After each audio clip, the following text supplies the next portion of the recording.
Hello everyone and welcome to Piano Excellence for Life channel. In today's video we're going to talk about tension.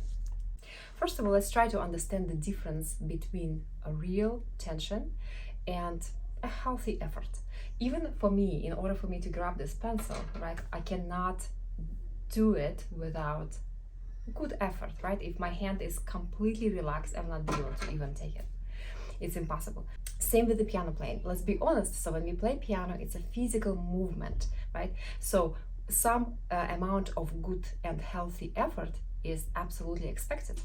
But today we're going to focus on tension, which is unpleasant sensation and unpleasant feeling in our body, in our hands when we play the instrument.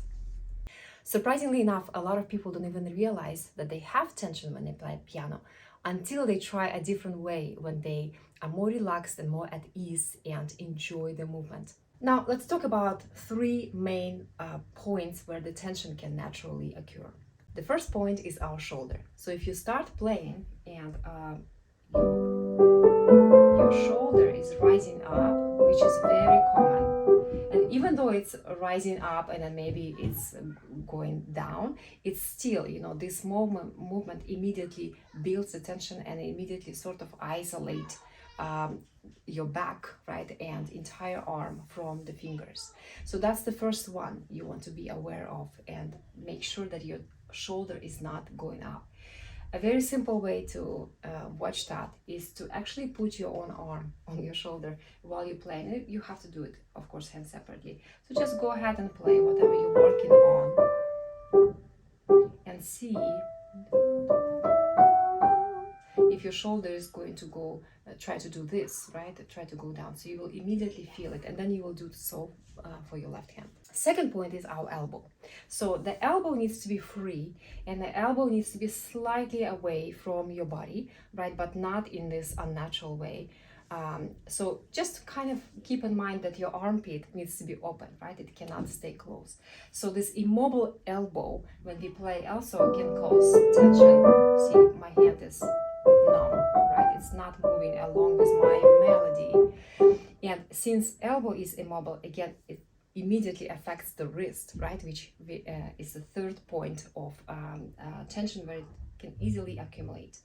So the wrist has to be supple and free, right? And I recommend my students, and especially when I work with beginners, with young ones, is to just do this motion before you play, right? So you want to have a pow, not a claw. So when you play,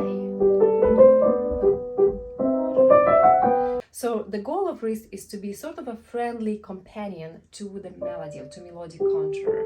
Wherever it goes, wrist should be able to do it. So there are two basic motions of wrist. Is this motion, right? Very supple. Or this rotation, right? It needs to go back and forth. Something important to understand is that when we play with less tension or without tension at all, will help us to improve the way we sound. Beautiful sound cannot possibly come from a tense body. Now let's see how we can practically apply those ideas.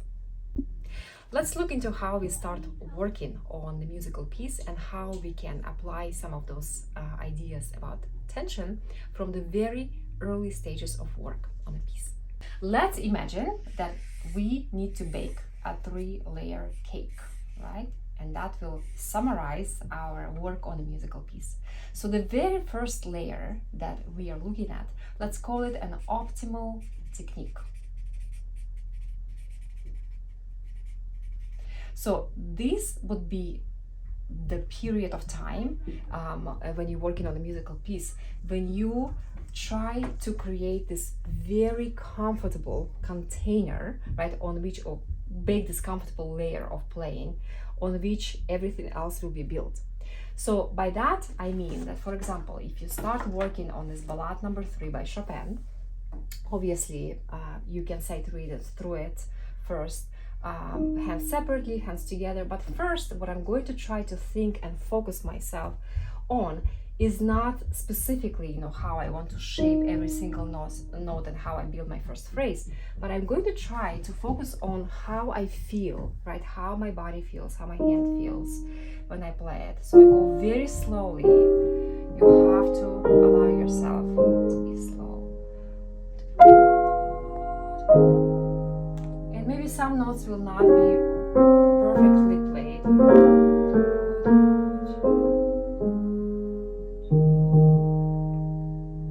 And I'm going to pay attention to how everything feels.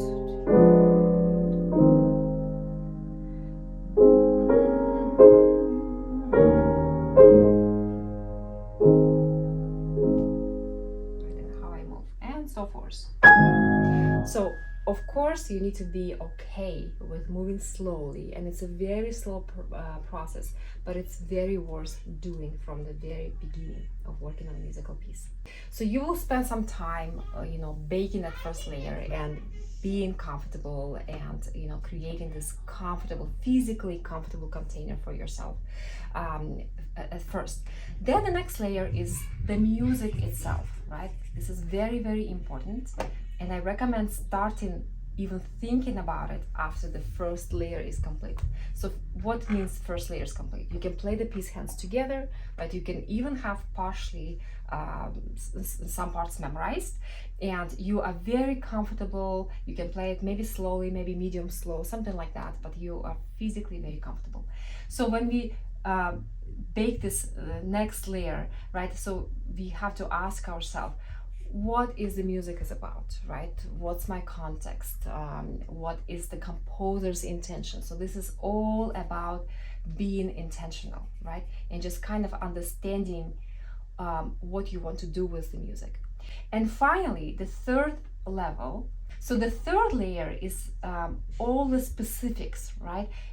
Technically, it's how my intention, right, that I discovered here on the second layer, how my intention will materialize in my sound, right? So here I'm also going to sort of go back to, to here, because I'm going to again ask myself, my touch, does it reflect my intention? And my goal would be to make sure that all the technical decisions, right, or sound decision of touche, of touch, will actually serve the music. And by the way, if your goal is to elevate your playing and dive in deeper into the art of making music, I welcome you to my Piano Excellence for Life intensive course. You can book a call with me, and to see if it's right for you, you will find the link in the description below. But remember how we said when we are on this layer, right, it's just the first early stages of work on the piece. We're not going to worry too much about, where the sound goes. We're just sort of going to pay attention to how each note feels, right? And I'm playing completely tension-free. But I cannot stay on this level forever, right? I have to elevate my playing, and so make it more intentional. So on the last stage of work on a musical piece, I'm going to keep in mind that I need to feel free and relaxed. However, I'm going to become more intentional with phrasing.